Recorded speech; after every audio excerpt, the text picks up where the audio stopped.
Retour au direct sur TV Finance. On va retrouver Benoît Fernandez-Riou pour le Flash Forex. Benoît, bonjour. Bonjour.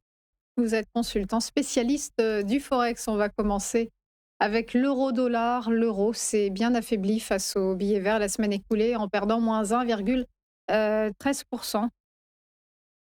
Oui, effectivement, hier, vendredi dernier, à l'annonce en fait des chiffres américains meilleurs que prévu, on a eu effectivement un décalage de marché sur tous les indices et aussi sur la plupart des paires forex, notamment celles en dollars.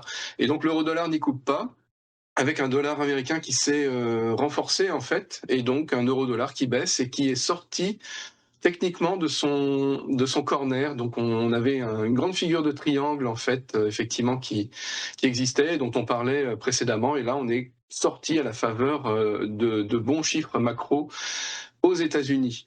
Alors pourquoi cela? Parce qu'en fait, le consensus précédemment s'attendait à ce que Kevin Warsh travaille une trajectoire de baisse de taux sur le dollar américain, et là désormais le consensus est ravisé, parce que effectivement l'économie est robuste, l'économie tient, et donc l'inflation est également présente aux États-Unis, et donc c'est au moins un statu quo que l'on va attendre désormais, en tout cas d'un point de vue du consensus sur les taux américains, voire potentiellement une hausse si d'aventure l'économie continue de s'emballer aux États-Unis. Donc là, c'est pour un petit peu calmer les choses que le marché corrige. Ça a corrigé aussi sur les indices, notamment le Nasdaq, évidemment, mais sur l'euro-dollar, on voit bien qu'on est passé d'un monde où on était autour des 1,16, 1,17, 1,18 à désormais 1,15.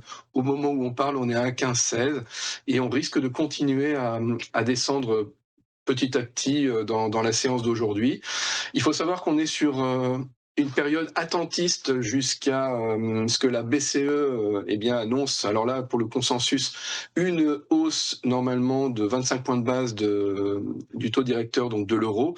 Et ça va logiquement refaire monter un petit peu l'euro-dollar, mais courant de la semaine. Pour l'instant, on est lundi, et c'est plutôt du rouge que l'on attend sur cette séance.